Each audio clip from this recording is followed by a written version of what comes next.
আজকে সারা বাংলাদেশে গরমের জন্য কি বলে বৃষ্টির জন্য হাহাকার করতেছে। কেন দোয়া কবুল হয় না? কেন দোয়া কবুল হয় না?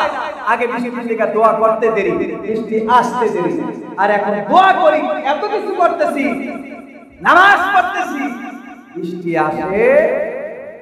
শুধু একটাই কারণ, আমরা আল্লাহর হুকুম থেকে দূরে সরে গেছি। আল্লাহও আস্তে আস্তে আমাদের কাছ থেকে দূরে সরে যাচ্ছে। আল্লাহর সাথে কতটুকু সম্পর্ক আপনার, আপনি নিজে চিন্তা করেন।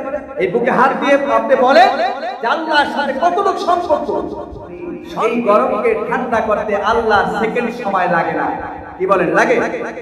আল্লাহ এক মুহূর্তের ভিতরে, এক সেকেন্ডের ভিতরে আল্লাহ বৃষ্টি দিয়ে বাংলাদেশকে শান্তিপূর্ণ করতে পারবে।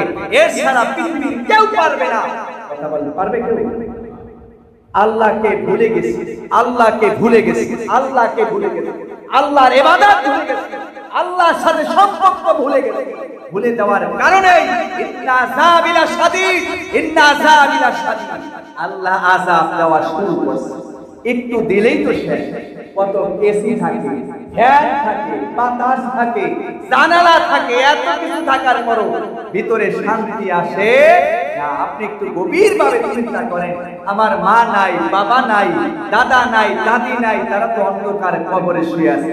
ওই এসি তো লাগাই দিয়ে আসেন নাই, ফ্যান তো লাগাই দিয়ে আসেন নাই, জানালা তো লাগাই দিয়ে আসেন নাই। ওই গরমের ভিতরে তারা কিভাবে বসবাস করতেছে, থাকতেছে? একটু চিন্তা করেন। ওই অন্ধকার কবরে আপনার আমার যাওয়া লাগবে কি লাগবে না? কে কে আছেন হুজুর আমার অন্ধকার কবরে যাওয়া লাগবে না? একজন হাত জাগান। অন্ধকার কবরে যাওয়া লাগবে কি লাগবে না? প্রস্তুত থাকা দরকার আছে না নাই?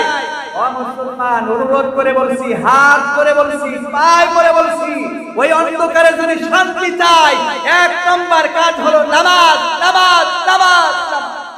রাজি আছি না নাই? কি বলেন? দুই এক ওয়াক্ত না পাঁচ ওয়াক্ত?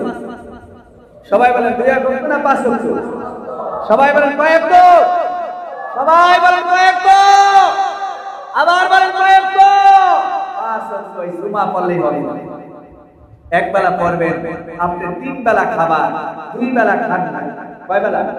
দুই বেলা খান নাই। এখন আপনি চিন্তা করেন যে তিন বেলার খানা একবারই আমি খাইয়া ফেলি। আল্লাহর কসম, আপনি কখনো তিন বেলা খাবার এক বেলা খেতে পারবেন না, পারবেন না, পারবেন। আপনি বুকে হাত দেন, আমার জীবনে কত নামাজ ছুটে গেছে, কত নামাজ ছুটে গেছে, কত নামাজ ছুটে গেছে। আল্লাহ, তুমি যদি হিসাব দাও, আমি আর তোমার জান্নাতে যেতে পারবো? আল্লাহ পাক রব্বুল আলামিন আমাদের সবাইকে আল্লাহর হুকুম পালন করে জান্নাতে যাওয়ার তৌফিক এনায়েত করুন। আমিন। ওয়া আখিরি দাওয়ানা আলহামদুলিল্লাহি রাব্বিল আলামিন।